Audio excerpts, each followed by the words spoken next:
Hi. Yeah. So the Warriors just lost to the Sacramento Kings moments ago. Yeah. The Kings haven't won a playoff series in 20 years, and they just sent the Warriors home. Terrific. Yes, I'm aware of what I look like right now. And while it may not show, I am very relieved that the Warriors are done. I feel like a new man. I mean, this season's been just a disaster, a stress nightmare for us Warriors fans. It just Klay Thompson had 0 points tonight. Game of the year, not even one, just zero, flatlined. Time of death. I don't know. Whenever the hell they lost in Sacramento, just zero. Every time Draymond Green contested a shot all year, I held my breath because I thought the guy was going to commit homicide. He had no self-control. What's stopping him from killing a man on live TV? Not me. I'm here at home watching it happen. And Curry, my God, every time he touches the ball, they just throw the whole army at him. He's just quadruple teamed every single time. Honestly, I feel like our own guys are guarding him. Sometimes I feel like I see Kuminga pick up Curry in the full court press. It's just, you know what?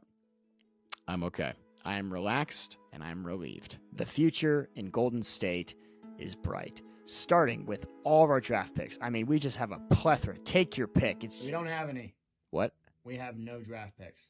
We have no draft picks. The Warriors have 0 draft picks. Right.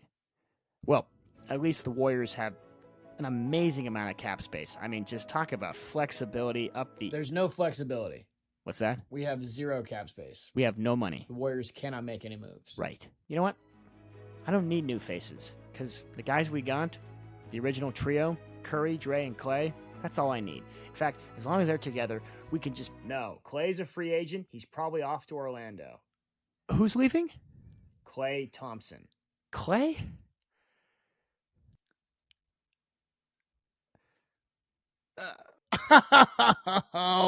Now here's a guy. Hi, I'm Henry Markin. Here now. I'm a guy. You get it. Yeah, this is a tough night. The Warriors just fucking lost. Excuse my language. Sorry. Just no, I didn't cry. This is not makeup. I was doing a video where I was playing Brock Purdy playing Batman. You know, the Pattinson Batman. And, well, the second the video shoot was done, usually I'm not a caveman. I go shower, I do the works and come out fresh. Well, as soon as the video was done, it was a little bit of a late shoot, by the way. We needed the night and the sunset. Keegan Murray just buried 2 threes. And the Warriors were down in the first quarter. So I couldn't really just escape and take a quick shower and just rinse off. I kind of had to see stuff develop, and the next thing you know is halftime. Then I'm too stressed to take a shower, and then they just fucking lost. And here I am, still in costume as Brock Purdy, playing Batman, and the Warriors season is done. What a disaster. However you're hearing this, whatever day, night, morning, evening, however you consume me right now, just thank you for tuning in. The NBA season this year is done. The 2024 regular season is wrapped. We are now in the postseason. Obviously, the Warriors just lost. Thanks a lot. I'm going to assume that the Heat and Sixers win. I don't see Chicago or Atlanta doing anything in these playing games, so let's just pretend that I've recorded this after the Sixers and Heat already won their playing games, because I can see the future, even though we all know that I'm recording this before that game because the Warriors, again, just lost, and I'm fresh off that loss. All Warriors train wreck aside, it's been a really entertaining basketball year for the NBA. I mean, so entertaining. And we're probably due for a once-in-a-lifetime playoff experience. I know we don't have Curry, and this isn't Curry versus LeBron, but we have a lot of opportunity for a special postseason. The matchups, I mean, they're panning out to be fucking insane. 1 seeds, 2 seeds, doesn't matter what you are. We may get friggin' Boston versus Miami round 1. That could be something. That Boston had a great year, a phenomenal year, just to lose to Jimmy Butler in the first round. That could be just bonkers. So yeah, really awesome year. Obviously going to go recap it, but also one of the funniest NBA seasons of all time. Like objectively hilarious. That's why I created this podcast, if you recall, not just to do voices and oh no, don't. I'm fragile. I created this show because sports are fucking hilarious. And this NBA season was objectively funny. Before we break everything down for what's to come, we have to recap what has happened. Because it's too good. This season was... There's stuff I'm going to mention you forgot about, I'm sure. Or maybe you didn't, depending on who your team is and how you consume the NBA. Either way, here we go. No, there's no way I can get it all done in one breath. I'm not Ace Ventura on crack. All right, well, let's just start in the summer. So there's this guy. His name is Victor Wembanyama. Comes from France. Obviously, basketball players from France, you're either idolized like the Spurs gentleman, or you're Rudy Gobert, who, of course, started COVID in the NBA. So a little bit of a bag of mixed feelings there. So Wemby comes from France. Guy is still in his teens and arrives onto the scene, and everyone and their mother was praying for this guy to be a bust. And they just didn't buy it that this guy could just come in. I mean, we're talking about the most hyped prospect in the history of the sport, and people are just like, I hope he sucks. I guess that tells you everything you need to know about society. One summer league game in Vegas, and everyone was just belly up. They're like, you're nothing. Well, 21.4 points per game later, followed by 10.6 rebounds a game and 3.6 blocks. He's going to be one of the best players to ever play the game. So that's objectively funny that we all were like, oh, you played one summer league game and you were iffy. You suck at basketball. And now he's dropping 30 a night in Kevin Durant's eye. And he's not even legal age of drinking yet. And now guys will have a 3-on-1 against him, and nobody wants to shoot the ball. No one wants to be that guy to go for a layup against Wemby because they'll just get put on a poster forever. Oh, by the way, he's 20. Guys are turning down a 3v1 fast break dunk because a 20-year-old is in their way. That's how good he is. So that's objectively hilarious. That we're all so fucking stupid. The Milwaukee Bucks. I love these guys. They got off to a 30-13 start and then fired their new coach, who they spent all offseason trying to find, Adrian Griffin. They're 43 games in. He's 43 games into his tenure with the Bucks. 30-13. One of the best records in the league. See ya. Okay.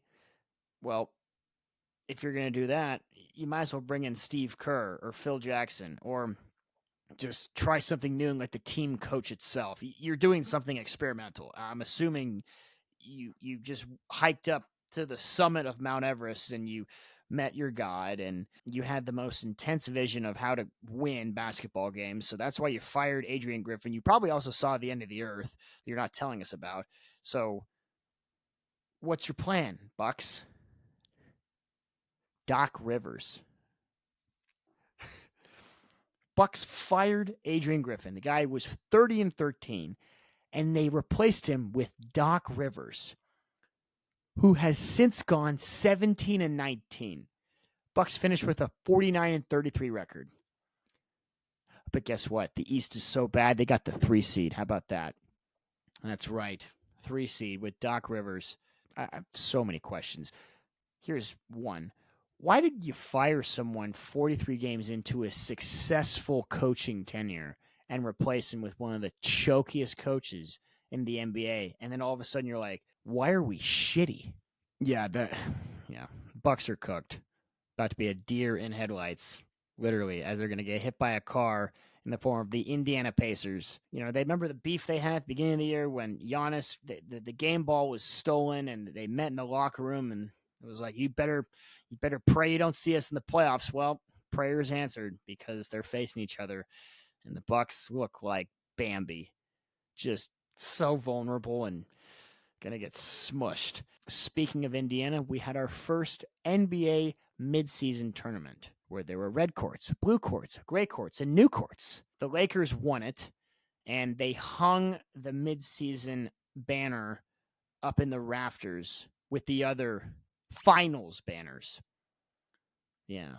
So I guess that's the same in their eyes, right? It's like winning the finals in 2020. It's the same. Not playing a single home game. Fake crowd noise. It's the same. Same, mid-season tournament with the banners that Kobe won. That's good. Draymond Green choked a man. And not just any guy, Rudy Gobert, the self-proclaimed global peacekeeper. It's just a crazy night. This was 15, 20 seconds into the game. T-Wolves, Warriors, in SF. My dad was there. Actually, he was there at a work event, and he actually just saw a tip-off and said, I'm going to shake a few hands, just so I can enjoy the game, right? I'm going to just get this out of the way. And he got through maybe 2 handshakes, and Klay and Draymond were out. Gone. And by the way, had it been any other player that Draymond would have choked, I think the league would have disavowed him completely. Like, obviously, his suspension would have been way worse. I don't think he would be getting the same off-season birthday party invites that he usually gets. But because it was Gobert, the man who literally gave everyone COVID, all for a gag, shut the league down, everyone went, yes. Like, the picture is perfect. It's both sad and hilarious that Draymond just keeps doing this, but God, that image, that's still image. That's forever. I've talked about Draymond at length and sort of day in, day out experience of watching Draymond Green. It's a coin flip which Draymond Green you're getting. And tonight we got stupid Draymond, as somewhat predicted. So what's for dinner at Draymond Green's steakhouse tonight? Not the award-winning steak. No, he served lizard. He sucked. That night he also served lizard, but it was a good lizard. It was a funny lizard. It was objectively funny. The picture's great. Boston smoked the East, just smoked it. They didn't break the Warriors' 73-9 record. It's probably never going to get broken again. But they beat the fuck out of some teams. I mean, just cooked them. Like, slow roasted over a fire. A little seasoning, honey. Just smoked teams, right? All that just so they can lose to Jimmy Butler in the playoffs. It's happening. I mean, their fate's sealed. This is teeing up for just an outstanding joke. Because that's what the NBA is really good at. Just setting up these massive punchlines. Where Jimmy Butler, with one of the strangest looking squads I've ever seen him assemble, they'll probably win the Boston series. Write this down. They'll win 4-2. And the last game won't be a fight. It will just be Jimmy just laying his testicles all over the TD Garden. That's my prediction. The Thunder snagged the 1 seed. Not really that funny. Great to see the squad pull it together in the last 3 years. I feel like their team average age is younger than I am, and that's some cool shit right there. They're gonna lose in the first round. To who? The Kings, because the Kings will beat the Pelicans and then beat the Thunder. By the way, Pelicans, congratulations. Zion got fat shamed into a play-in game. That team had no business being anywhere near the playoffs, anything. They just seem to be in a loop. Like, oh, we're kind of good to start the year, and then, here goes like 8 losses in a row. Zion gets hurt, gets fat, BI, turns into one of the dudes you see in front of a car dealership where it's just... And then you're stuck with CJ McCollum, who's still apologizing to Jennifer from Portland, who begged him to win a playoff game.